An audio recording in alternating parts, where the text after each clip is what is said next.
قارعہ تیرے شان، اے واقعہ تیرے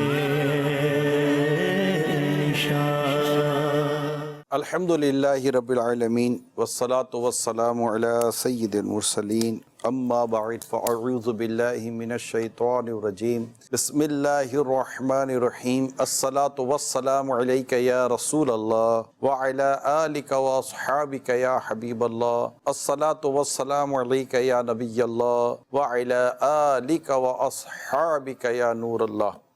مدنی چینل کے ناظرین، پروگرام سبق آموز خبریں لیے حاضر ہیں۔ اللہ کے آخری نبی صلی اللہ علیہ وآلہ وسلم نے ارشاد فرمایا، جو کوئی مجھ پر ایک بار درود بھیجتا ہے اللہ تعالیٰ اس پر 10 رحمتیں نازل فرماتا ہے۔ صلو علی الحبیب صلی اللہ علی محمد۔ آئیے سب سے پہلے جھلکیاں دیکھتے ہیں۔ پاکستان میں کئی بیماریاں عام ہیں اور ختم ہونے کا نام نہیں لے رہی، لیکن ملک کی آبادی کا 35% حصہ پھیپھڑوں کی مختلف بیماریوں کا شکار ہے۔ پاکستان میں سگریٹ نوشی اور تمباکو کے استعمال سے سالانہ 1,66,000 افراد اپنی جان سے ہاتھ دھو بیٹھتے ہیں۔ طبی ماہرین بلڈ پریشر کو خاموش قاتل قرار دیتے ہیں۔ پتنگ بازی پر پابندی کے باوجود یہ خطرناک کھیل جاری ہے۔ گزشتہ سالوں کے دوران قاتل ڈور پھرنے سے چھوٹے بچوں سمیت کئی ہلاکتیں ہو چکی ہیں۔ کچھ غذائیں ایسی ہیں جنہیں اس موسم میں کم استعمال کرنا ہی بہتر ہوتا ہے۔ نوجوان اگر کم ہمدردی، بے شرمی اور جرم کے حامل ہوں اور اس کے ساتھ اگر وہ تشدد کو غلط محسوس نہیں کرتے ہیں تو ان میں پرتشدد کارروائیوں میں ملوث ہونے کا امکان زیادہ ہوتا ہے۔ سردی آتے ہی گیس ہیٹر کے استعمال میں اضافہ ہو رہا ہے اور گیس لیکیج سے حادثات رپورٹ ہو رہے ہیں۔ ایک تلخ حقیقت ہمارے سامنے ہے کہ معاشرے میں شیخی دکھانا اور بڑائی ظاہر کرنا عام ہو گیا ہے۔ اس کا زیادہ اثر اور شواہد آپ کو آن لائن نظر آتے ہیں۔ مختلف فوڈز ریسرچز میں پروسیسڈ فوڈ سے جڑے خطرات سامنے آ رہے ہیں۔ پھیپھڑوں کے تعلق سے ایک ہمارے پاس خبر ہے اور اس کی ایک پوری رپورٹ ہے، آئیے وہ دیکھتے ہیں۔ 1/3 سے زائد پاکستانی پھیپھڑوں کی بیماریوں میں مبتلا نکلے۔ پاکستان میں کئی بیماریاں عام ہیں اور ختم ہونے کا نام نہیں لے رہی، لیکن ملک کی آبادی کا 35% حصہ پھیپھڑوں کی مختلف بیماریوں کا شکار ہے۔ ایک کانفرنس میں انکشاف کیا کہ سردیوں میں اسموگ اور گیس کی بندش سے لکڑی اور مٹی کا تیل سانس کی بیماریوں کو عام کر رہی ہے۔ ملک میں سگریٹ اور تمباکو نوشی سے 45% آبادی متاثر ہے، جس سے ایک جانب پھیپھڑوں میں کینسر تو دوسری جانب منہ، گلے اور حلق کے کینسر بھی عام ہو رہے ہیں۔ کانفرنس میں بتایا گیا کہ ٹی بی، نمونیا، دمہ، سوتے میں سانس کی بیماریاں عام ہو رہی ہیں۔ ماہرین کے مطابق ٹی بی دنیا میں ختم ہوتی جا رہی ہے۔ بدقسمتی سے پاکستان میں اس کے کیسز میں اضافہ ہو رہا ہے۔ ٹی بی کا مریض ایک سال میں 10 لوگوں کو ٹی بی منتقل کرتا ہے۔ پاکستان دنیا کا 5واں ملک ہے جہاں سب سے زیادہ ٹی بی کے کیسز موجود ہیں۔ ہر 1 لاکھ میں سے 160 لوگ ٹی بی کا شکار ہوتے ہیں۔ اس میں جو دھوئیں بھرا جو ماحول ہے نا، کہیں کچرے میں آ گئے، وہ دھواں ہی دھواں ہیں، اور اس میں جو گندگی اور جو خرابیاں ہیں، ہمارے ٹریفک کا حال دیکھیے، گاڑیوں سے دھواں ہی دھواں ہیں، اتنی مطلب کہ یہ ایک ماحول ہمارا، وہ فضائی آلودگی جس کو آپ کہتے ہیں، وہ اس کا ہمارے سامنا ہے کہ اب بندہ سانس تو لے گا نا، سانس لے گا تو اندر جو بھی گیا۔ اسی طرح گھروں میں جو سگریٹ پی رہے ہوتے ہیں، میں نے پچھلے بھی پروگرام میں اس پر کچھ عرض کرنے کی کوشش کی تھی، اب یہ گھر بھی دھواں دھواں دھواں، مطلب مضر صحت چیزیں کتنی ہیں۔ تو اللہ ہمارے حال پر رحم فرمائے۔ معاشرے کو ہمیں ہی کوشش کر کے صاف ستھرا رکھنا ہے، اپنی گلیوں کو، اپنے محلوں کو، اپنے علاقوں کو، اپنے شہروں کو ہم نے کوشش کرنی ہے، اور اس کے لیے صفائی، نظافت کی طبیعت ہماری بننی چاہیے، صاف ستھری طبیعت ہونی چاہیے، اور اگر کوئی گندگی اس طرح کی چیزوں کو ڈسپوز آف کرنا ہے، اس کا ختم کرنا ہے، اس کو کلیئر کرنا ہے، تو اس کا بھی ایک اچھا خوبصورت سا نظام ہونا چاہیے جو صحت کو برباد تو نہ کرتا ہو نا۔ ڈاکٹر کامران اس حوالے سے انشاءاللہ ہماری رہنمائی کریں گے۔ جی ڈاکٹر صاحب، آپ کیا کہتے ہیں؟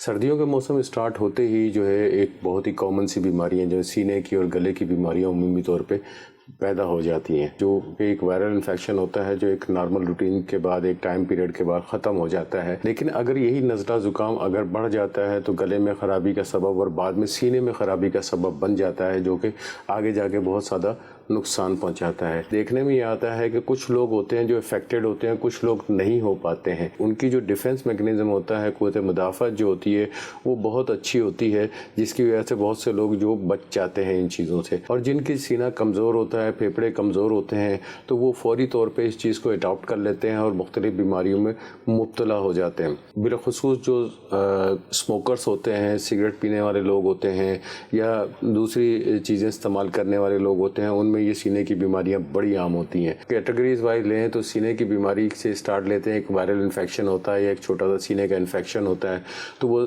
مختلف دوائیاں وغیرہ استعمال کر کے کچھ ٹائم پیریڈ کے بعد ختم ہو جاتا ہے. لیکن کچھ بیماریاں ایسی ہوتی ہیں سینے کی جو کہ کافی بڑی بیماریاں ہوتی ہیں اور تھوڑا سا ٹائم پیریڈ بھی لمبا ہوتا ہے ان کا علاج کا بھی, بعض اوقات تکلیف دہ بھی ہوتا ہے. جیسے مثال کے طور پہ ایک ٹی بی ہے, ٹی بی میں ایک بہت لمبا پیریڈ ہوتا ہے ٹریٹمنٹ کا, وہ بڑا صبر آزما ہوتا ہے. اور اسی طرح اگر ہم پھیپھڑوں کے سرطان یعنی کینسر کی اگر ہم بات کرتے ہیں تو وہ بڑا ہی تکلیف دہ بھی ہوتا ہے بعض اوقات مریض کے لیے اس کا علاج کروانا. تو ان ساری چیزوں کو اگر آپ دیکھیں تو ہمارے یہاں سینے کی بیماریوں کا اضافہ کافی زیادہ ہو رہا ہے اور اس کی ایک متواتر وجہ یہی نظر آتی ہے زیادہ تر کہ آپ کی جو لیونگ اسٹینڈرڈ ہے وہ کافی حد تک آپ کا تبدیل ہوا ہے. تمباکو نوشی بہت عام ہو چکی ہے, ٹوبیکو کسی بھی شکل کے اندر, پان کی شکل کے اندر, گٹکے کی شکل کے اندر استعمال کر رہے ہیں, وہ بہت زیادہ یوز کیا جاتا ہے. پھر ہمارے یہاں جو پالیوشن ہوتا ہے وہ بہت زیادہ ہو رہا ہے, اس کی وجہ سے بھی یہ چیزیں بہت زیادہ پھیلتی چلی جا رہی ہیں. تو یہ تمام فیکٹرز مل کے جو ہے نا سینے کی بیماریوں میں اضافے کا سبب بنتے ہیں اور بالخصوص سردیوں میں اس کا اضافہ ایک کافی لیول کے اوپر تلک چلا جاتا ہے. امپورٹنٹ چیز یہ ہے کہ سب سے پہلے تو آپ کو جو بھی ایک فیکٹرز ہوتے ہیں, جیسے مثال کے طور پہ آپ اسموکنگ وغیرہ کرتے ہیں یا وہ ٹوبیکو وغیرہ, تمباکو وغیرہ کسی بھی شکل میں اگر آپ استعمال کرتے ہیں تو اس کو آپ کو ترک کرنا پڑے گا, اس کو آپ کو چھوڑنا پڑے گا. غذا جو ہے آپ نے ایک اچھی غذا کا استعمال کرنا پڑے گا, مناسب غذا کا استعمال کرنا پڑے گا جس کے اندر جو ہے چکناہٹ اور بادی چیزیں جو ہے نا وہ نہ ہو, اور بے وقت کا کھانا, جیسے رات کو عموماً ایک ٹرینڈ بنا ہوا ہے کہ لیٹ نائٹ لوگ کھانا کھاتے ہیں اور پھر اس کے اندر جو ہے نا بہت زیادہ آئلی اشیاء جو ہے بہت زیادہ ہوتی ہیں, یا پھر جو تلی ہوئی اشیاء کا استعمال بہت زیادہ ہوتا ہے اور پھر اسی طرح جا کے وہ لیٹ جاتے ہیں تو اس میں بہت ساری مشکلات پیش آتی ہیں, سانس لینے میں تکلیف ہو سکتی ہے. تو ان تمام روٹین کو آپ کو چینج کرنا پڑے گا. ہلکی پھلکی ایکسرسائز آپ رکھ سکتے ہیں, ایک متوازن غذا کا استعمال کر سکتے ہیں, ان سے آپ کافی حد تک کور کر سکتے ہیں. خدا نہ خواستہ کسی کو یہ چیز ہو جاتی ہے تو 2-3 چیزیں انسان ذہن میں رکھے کہ یہ چیزیں علامت آ رہی ہیں تو ان کو ڈاکٹر سے رجوع کر لینا چاہیے. مثال کے طور پہ ایک فرسٹ علامت جو آتی ہے سینے کی خرابی کی وہ آتی ہے کھانسی. اب کھانسی کی نوعیت کیا ہوتی ہے؟ کھانسی آیا بعض اوقات بلغمی کھانسی بھی ہوتی ہے اور خشک کھانسی بھی ہوتی ہے. یہ موسم ایسا ہوتا ہے کہ اس میں عموماً گلے کی خراش پیدا ہو جاتی ہے, تو گلے کی خراش کی وجہ سے بھی خشک کھانسی ہو سکتی ہے. لیکن جب آدمی سینے کی کھانسی ہوتی ہے تو اس کے اندر آپ کو بلغمی کھانسی عمومی طور پہ زیادہ تر ملتی ہے. اب جب آپ ڈاکٹر کے پاس جاتے ہیں تو آپ یہ علامت بتاتے ہیں تو پھر ڈاکٹر فردر آپ سے سوالات پوچھتے ہیں کہ اس میں بہت ساری علامات اور بھی پائی جاتی ہیں کہ بخار کی کیفیت بھی ملتی ہے, آدمی کو سانس لینے میں تکلیف بھی ہوتی ہے, جسم میں درد کی تکلیف بھی ہوتی ہے, سر میں درد کی تکلیف بھی ہوتی ہے اور وزن کا گرنا بھی ہوتا ہے. اب 3-4 چیزیں ایسی ہوتی ہیں اس کے اندر جو ہم بڑی بیماری کی طرح سوچتے ہیں. مثال کے طور پہ ایک نارمل اگر آپ مریض ہمارے پاس آتا ہے تو وہ یہ بولتا ہے کہ ہمیں نزلہ زکام کھانسی ہو گئی ہے, ہم نے اس کو سمپل ٹریٹمنٹ دی, 2-4 دن 5 دن کے بعد وہ سیٹل ہو جاتا ہے. لیکن اگر یہی چیز اس کی پرسسٹنٹلی رہتی ہے, لگاتار رہتی ہے, 2-3 ہفتے تک اس کی شکایت رہتی ہے, تو پھر کسی بڑی بیماری کی طرف انڈیکیشن جاتی ہے. خدا نہ خواستہ ٹی بی کی کیفیت نہ ہو کہ یا پھر سرطان کی کیفیت یا کینسر کی کیفیت نہ ہو. اب ٹی بی کی کیفیت اگر ہوتی ہے تو ٹی بی کے اندر اگر آپ لے لیتے ہیں تو آدمی کو رات کے ٹائم جو ہے عمومی طور پہ بخار ہوتا ہے, لو گریڈ فیور ہوتا ہے, ہلکا بخار ہوتا ہے, کھانسی ہوتی ہے, اس کو یہ کیفیت ہوتی ہے, بعض اوقات سینے میں درد کی کیفیت بھی ہوتی ہے. تو یہ ایک میجر علامات ہوتی ہیں جو بیسیکلی ایکس رے وغیرہ کروا کے اور کچھ ایک بلڈ ٹیسٹ کروا کے اس کو ڈائگنوز کیا جا سکتا ہے اور اس کا ایک پراپر علاج بھی موجود ہے الحمدللہ, اس کے ذریعے اس کو ٹھیک کیا جا سکتا ہے. لیکن امپورٹنٹ چیز یہ ہوتی ہے ٹی بی کے اندر جو ڈاکٹر نے آپ کو ایڈوائز کیا ہے اس کو ضرور فالو کریں. وہ جو بھی ایک ٹائم پیریڈ آپ کو دیا گیا ہے علاج کا, اس کے اوپر آپ کو علاج کروانا ہوتا ہے. عمومی طور پہ دیکھا یہ جاتا ہے کہ لوگ اس ٹائم پیریڈ پہ علاج نہیں کرواتے ہیں جس کی وجہ سے ان کو مزید نقصان ہو جاتا ہے. علاج جب دوبارہ آپ کروانا جاتے ہیں تو اس کے اخراجات بھی آپ کے مزید بڑھ جاتے ہیں. تو انیشلی آپ جو آپ کو ڈاکٹر گائیڈ لائن دے رہا ہوتا ہے, جو بھی آپ کو رجیم دے رہا ہوتا ہے کہ آپ نے اتنے ڈیوریشن کے لیے, اتنے عرصے کے لیے آپ نے دوا استعمال کرنی ہے, تو اس طریقے سے آپ دوا کو استعمال کریں گے تو انشاءاللہ اس موذی مرض سے افاقہ ہو جائے گا. کینسر کینسر کے حوالے سے جب آپ کا پھیپھڑوں کا سرطان ہوتا ہے تو اس میں بھی کم و بیش اسی قسم کی علامات ہوتی ہیں کہ آپ کو وزن بھی گرنا ہو جاتا ہے اور بہت ساری چیزیں ہوتی ہیں. لیکن بعض کنڈیشنز کے اندر ایسا ہوتا ہے کہ سمٹم لیس بھی ہوتا ہے کہ آپ کسی اور بیماری کی طرف جا رہے ہوتے ہیں لیکن ایکسیڈنٹلی آپ کو پتہ چلتا ہے کہ جی سینے کے اندر ان کو کینسر ہوا ہے یا پھیپھڑے خراب ہوئے ہیں. تو اس کا بھی جو ہے اگر پراپرلی وقت پہ اگر آپ اس کی تشخیص کروا لیں تو اس میں بھی کافی حد تک آپ کو فائدہ ہو سکتا ہے. کچھ بیماریاں بڑی کامنلی ہوتی ہیں جیسے نمونیا ہے. نمونیا کی بیماری بھی ایسی ہوتی ہے کہ ہمارا لنگ ہوتا ہے, لنگ کے اندر پھیپھڑوں کے اندر جو کسی نہ کسی ایریا کے اوپر ایک بیکٹیریا ہوتا ہے وہ جا کے افیکٹ کرتا ہے اور پھر وہاں پہ وہی جو اس کی سانس کی نالیاں ہوتی ہیں چھوٹی چھوٹی, اس میں سوزش پیدا ہو جاتی ہے, بلغم پیدا ہو جاتا ہے اور وہاں پہ اس کو ہلکا پھلکا سانس لینے کی تکلیف ہو جاتی ہے یا پھر درد کی کیفیت بھی آ جاتی ہے, بخار کی کیفیت بھی آتی ہے. وقت پر آپ جائیں گے, ڈائگنوسس پراپرلی ہو جائے گا تو انشاءاللہ یہ کیوریبل ہے, ٹھیک ہونے والی چیزیں یہ ٹھیک ہو جاتی ہے اگر پراپرلی ٹریٹمنٹ کیا جائے. اسی طرح دمے کی بیماری آتی ہے سانس کی. جب دمے کی بیماری کے اوپر آپ بات کرتے ہیں تو دمے بھی بچوں میں بھی پایا جاتا ہے اور بڑوں میں بھی پایا جاتا ہے. بعض اوقات بچوں میں شروع سے دمے کی بیماری ہوتی ہے, کچھ جینیٹکلی آتی ہوتی ہے, اس کی وجہ سے بھی ہوتی ہے, کچھ ماحول کی وجہ سے بھی ہوتی ہے. جیسے میں نے کہا کہ ریموٹ ایریاز ہیں, وہاں پہ کوئی فیکٹری والا ایریا ہے, وہاں پہ اسموک وغیرہ بہت زیادہ ہے یا پولوشن وغیرہ زیادہ ہے تو وہاں پہ عموماً اکثر جو وہاں کی لوکیلٹی رہنے والی ہوتی ہے ان میں یہ سانس کی تکلیف عام ہوتی ہے. تو وہ ایریا ہم کو بیسیکلی اس کو تھوڑا سا اوائڈ کرنا چاہیے. جو انوائرمنٹ ہے اس سے ہمیں بچنے کی ضرورت ہوتی ہے. تو اگر بچوں میں یہ تکلیف ہو تو اس میں بھی علامات اسی قسم کی آتی ہیں. ڈاکٹر سے رجوع کر کے اس کو پراپرلی ٹریٹ کیا جا سکتا ہے. سانس میں تکلیف ہو سکتی ہے, سانس میں جکڑن آ جاتی ہے, چھوٹی نالیوں میں جو جکڑن آ جاتی ہے, سوجن آ جاتی ہے, بلغم جمع ہو جاتا ہے جس کی وجہ سے بندے کو سانس لینے میں تکلیف پیدا ہونا شروع ہو جاتی ہے. تو اس کو بھی اگر آپ پراپرلی ٹریٹمنٹ کیا جائے تو یہ کیوریبل ہوتا ہے, ٹھیک کیا جا سکتا ہے. لیکن اس میں ٹھیک ہونے کے بعد احتیاط کرنا بہت زیادہ ضروری ہوتا ہے کہ آپ جتنا زیادہ احتیاط کریں گے تو آپ کو ریکرنس ہونے کے چانسز بہت کم ہو جاتے ہیں. یعنی کہ آپ کو دوبارہ اس کا اٹیک ہونے کے چانسز کافی کم ہو جاتے ہیں. ہو جاتا ہے دوبارہ اٹیک لیکن وہ کچھ ہماری اپنی غلطیوں کی وجہ سے, ہماری کوتاہیوں کی وجہ سے, کچھ کھانے پینے میں ایسی چیز آ جاتی ہے, کچھ ماحول کی یہ صورتحال ہوتی ہے جس کی وجہ سے یہ کیفیت ہمارے اندر پیدا ہو جاتی ہے, جس کی وجہ سے ہم بار بار جو ہے سانس کی کیفیت میں مبتلا ہو جاتے ہیں اور پھر دمے کی شکایت لے کے ڈاکٹر سے رجوع کرنا پڑتا ہے. تو اوور آل اگر ہم دیکھیں تو سینے کی بیماریاں جو ہیں ہمارے ان جو فیکٹرز ہیں ان کی وجہ سے بڑا پھیلتی ہیں اور جو انوائرمنٹل فیکٹر ہے اور جو ہمارا اسموک وغیرہ, اسموکنگ وغیرہ جو کرتے ہیں ان کی وجہ سے بھی یہ بہت زیادہ سینے کی بیماریاں پھیلتی ہیں. سینے کی بیماریوں سے بچنے کا سمپل آسان طریقہ یہ ہے کہ اپنی نارمل روٹین جو آپ کی ایکٹیویٹیز ہیں آپ اس کو چھوڑ دیں, ترک کر دیں. مثال کے طور پہ سگریٹ وغیرہ ہے, تمباکو وغیرہ ہے یا کسی ایسے انوائرمنٹ کے اندر کام کر رہے ہیں آپ تو وہاں پہ آپ کو سینے کی تکلیفیں پیدا ہونا شروع ہو گئیں تو کوشش کریں گے ایسے انوائرمنٹ سے اوائڈ کر کے کوئی ایسی جاب کرنا شروع کر دیں جہاں پہ آپ کو پرابلم نہ ہو. بصورت دیگر آپ کے لیے آزمائش اور پریشانی کا سبب یہ تمام کی تمام چیزیں بنتی رہیں گی. تو بہتر یہ ہے کہ ایک اچھے اور صاف ستھرے ماحول کے اندر آپ کام کریں تاکہ اپنے اور دوسروں کی صحت کا خیال رکھ سکیں. صلو علی الحبیب صلی اللہ علی محمد. یہ انٹرنیٹ, یہ موبائل, یہ گیزٹ, یہ سارا جو ہے ڈیوائسز اور یہ جو ایک ڈیجیٹل ورلڈ جو بن چکا ہے نا, پیرنٹس کو چاہیے کہ اب اس معاملے میں بھی اپنے آپ کو چوکن نہ کریں. اس حد تک معلومات رکھیں کہ ہم خود کو اور اپنی فیملی کو اور اپنے گھر والوں کو اور اپنے آس پاس کو گناہوں سے بچا سکیں اور انہیں نیکی کے کام کی طرف ہم راغب کر سکیں. اب اس سے مطلب کہ خلاصی ہونا مشکل ہے. اتنی یہ زندگی کا حصہ بن چکا ہے موبائل اور اس طرح کی دیگر الیکٹرانک ڈیوائس کہ بہت مشکل ہو گیا. اب اس سے, اس کی خرابیوں سے کیسے بچا جا سکتا ہے؟ میں ایک جگہ پر ان لوگوں کے ساتھ میری یوں سمجھے کہ مشورہ تھا یا نشست تھی, بات چیت تھی کہ جو مطلب آئی ٹی کے سافٹ ویئر کورسز کرتے ہیں اور سیکھتے ہیں, آئی ٹی کورسز ہیں ان کے دیگر, تو ان کو میں نے درخواست کی تھی کہ آپ ایسی چیزیں بنائیں, ایسی اپلیکیشنز بنائیں کہ جب کوئی ایسا کوئی ڈیوائس آتی ہے, ایسا کوئی موبائل آتا ہے یا ایسی کوئی بھی چیز مارکیٹ میں آتی ہے جس کے اندر آپ کو پتہ ہے کہ اس میں خرابیوں کی خرابیاں بھری ہوئی ہوتی ہیں, تو لوگوں کو اس خرابیوں کا عادی بننے سے پہلے ہم کیوں نہ اس کی اچھائیوں کی طرف ان کی رہنمائی کر دیں. کیونکہ جب جدت یہ اس طرح کی ٹیکنالوجی آتی ہے تو اس سے بچنا اتنا آسان نہیں ہوتا, لیکن اس کی خرابیوں سے روکنے کا ذریعہ تو بیان کر سکتے ہیں کہ اگر آپ خرابیوں سے بچنا چاہتے تو یہ ذریعہ ہے.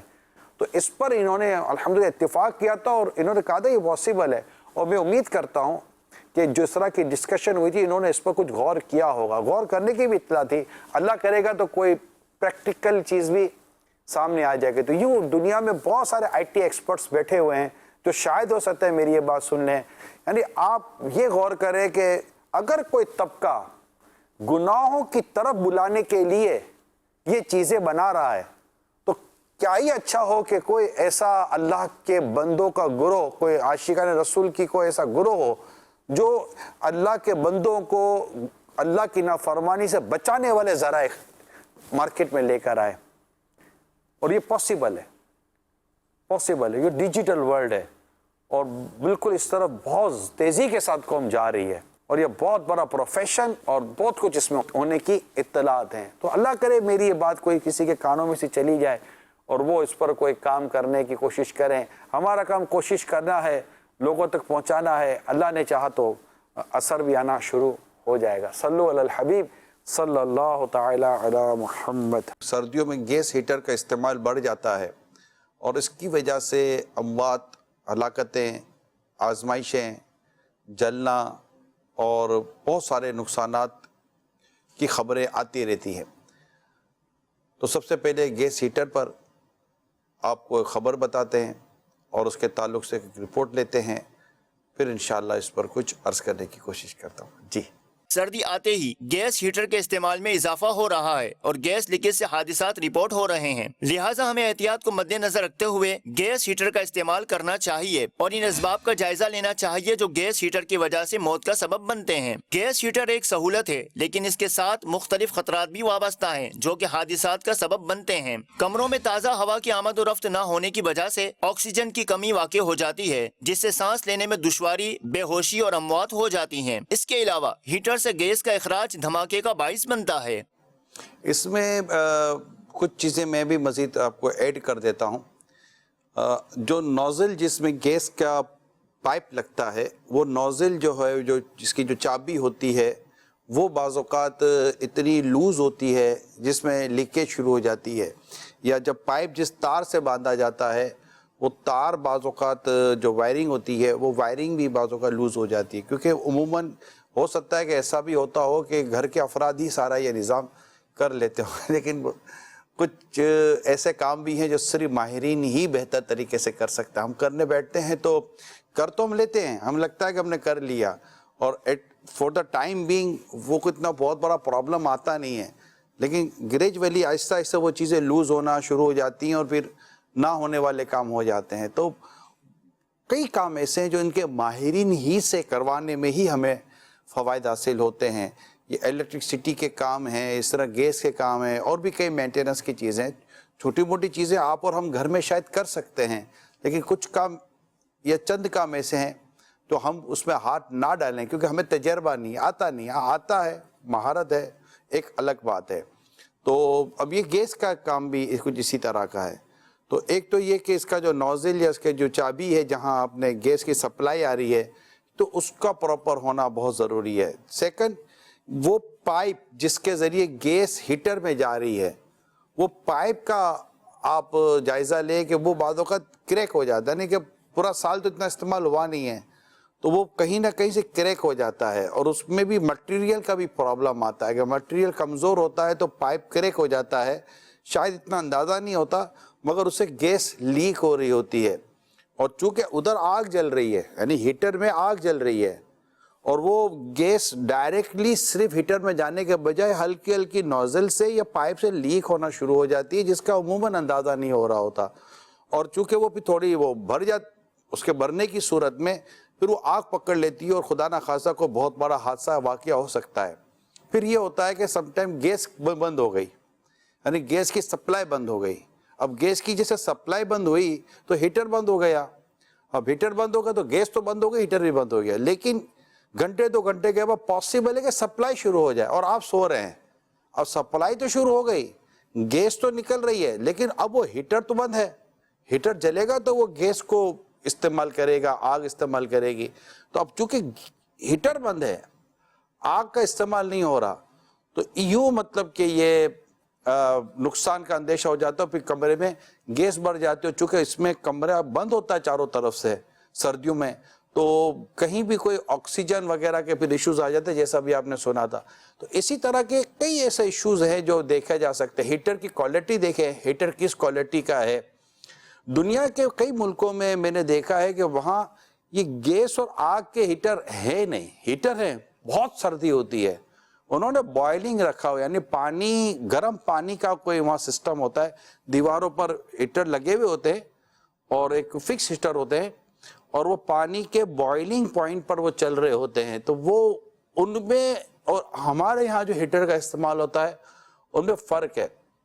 دنیا میں کئی جگہ پر الیکٹرکسٹی اتنی سستی ہوتی ہے یا نارمل ہوتی ہے کہ وہاں پر الیکٹرانک ہیٹر کا استعمال ہو رہا ہوتا ہے.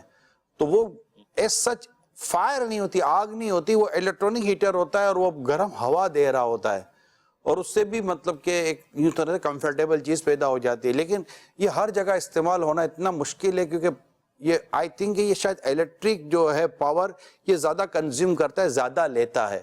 تو اس حوالے سے بھی یہ ایک چیز ہے. تو دنیا میں آپ کو یہ کیسز اتنے نہیں ملیں گے. یہ زیادہ تر کیسز وہاں جہاں پر پراپرلی گیس کا ہیٹر استعمال ہوتا ہے، مٹیریل کمزور ہوتا ہے، تربیت کی کمی ہوتی ہے، ٹریننگ اتنی خاص ہوتی نہیں ہے، اور بے پرواہی والا بھی مزاج جہاں پر زیادہ پایا جاتا ہے. اس طرح کی چیزیں کی وجہ سے حادثات بڑھ جاتے ہیں. لہٰذا میں تمام دیکھنے سننے والوں سے درخواست کرتا ہوں کہ جو کچھ عرض کیا گیا ہے، اگر آپ گیس ہیٹر یوز کر ہی رہے ہیں تو کائنڈلی دیکھ لیجئے کہ کوئی سا پرابلم نہ ہو. بیسٹ جو میں یہ مشورہ دے رہا ہوں، بیسٹ یہی ہے کہ آپ اگر ہیٹر شروع کر دیا، ہیٹر سے کچھ نہ کچھ مطلب ہیٹنگ ہو گئی، کمرے میں ہیٹنگ ہو گئی، اب آپ گیس بند کر دیں، ہیٹر کلوز کر دیں، اور پھر آپ مطلب کہ سو جائیں کہ ایک اچھا خاصا ایک ماحول بن جاتا ہے جس سے ٹھنڈی کم ہو سکتی ہے. تو ویسے بھی آگ بجھا کر سونا چاہیے. اللہ تعالیٰ آپ کی ہم سب کی حفاظت کرے، دنیا اور آخرت کی پریشانیوں سے بچائے. اللہ کریم دنیا کی بھی آگ سے ہماری حفاظت کرے اور جہنم کی آگ سے بھی اللہ تعالیٰ آپ کی ہم سب کی حفاظت کرے. اس میں سفر میں بڑی احتیاط کرنی پڑتی ہے کہ صحیح ایسا نہ ہو کہ اچھا اندرون سندھ کا بھی ہے. میں یہ بدین کی طرف سے لاسٹ کہیں جا رہا تھا تو بالکل دھند تھی، حالانکہ مجھے ایسا لگتا تھا پنجاب میں دھند زیادہ ہوتی ہے، لیکن اندرون سندھ میں بھی باقاعدہ دھند ایسی ملی مجھے. یہ میرا پریکٹیکل میں آپ کو واقعہ بیان کر رہا ہوں، اور وہ بھی بالکل فجر کے بعد کا وقت تھا اور وہ تو دھند تھی. تو رات ہی کا خالی وقت نہیں ہوتا، اور بھی اوقات میں دھند آ جاتی ہے، فوق آ جاتی ہے. اس میں ایک کورس یہ ہوتا ہے کہ جب خدا نخواستہ ایسی کوئی صورتحال آ جائے تو آپ نے گاڑیوں میں دیکھا ہوگا، جو آج کل تو خیر فیشن میں اور ایک مختلف نوعیت کی وہ ذہن سے بنائی جاتی لائٹیں لگائی جاتی ہیں.